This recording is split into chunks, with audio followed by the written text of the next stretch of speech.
Hi guys, welcome to another video. Today I'm going to show you my process of taking a lettering piece and applying it to a physical object. So I've got this old vintage saw. It's been resprayed so it's ready to have some lettering applied to it. But I'm going to show you two ways I produce a mock-up to see what my lettering is going to look like before I actually apply it. So the first way is to get some white sheets of paper and place the saw on top. Get a Sharpie marker and draw around the outside. Then make a small margin on the inside of that template. Get yourself some tracing paper and lay that over the Sharpie marker sheets. And then you can start mocking up your design using a pencil.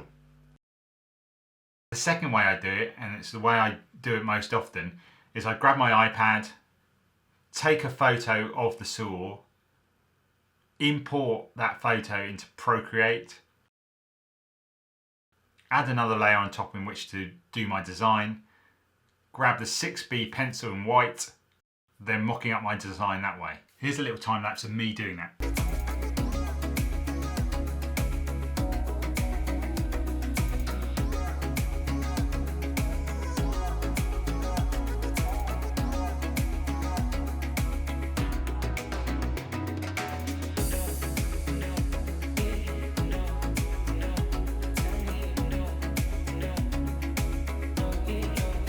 So once you're happy with your design, you need to export it from Procreate into Photoshop onto your computer. Once in Photoshop, you'll need to inverse it so it's black and white, rotate it slightly so it's level, and crop it.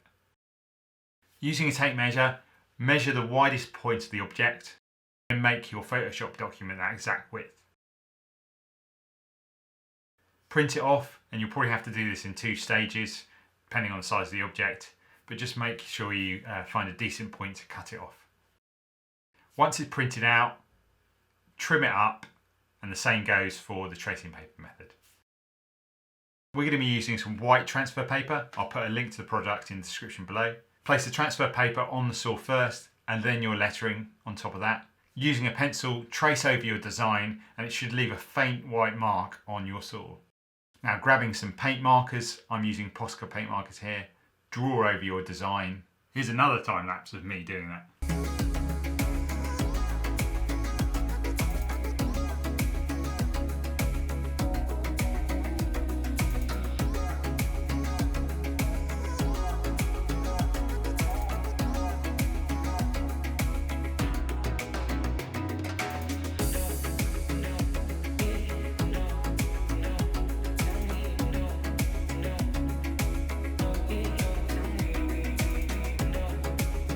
Once dry, grab a cloth and gently rub over it to get rid of the transfer marks. So here's the finished thing. You can seal it by spraying over a clear lacquer or clear acrylic just to protect it. But I hope that was useful to see my process of how I get stuff onto an object. If you've got any questions, then please leave them in the comment section below. Otherwise, thumbs up if you like the video, subscribe if you haven't already, and I will see you in the next one.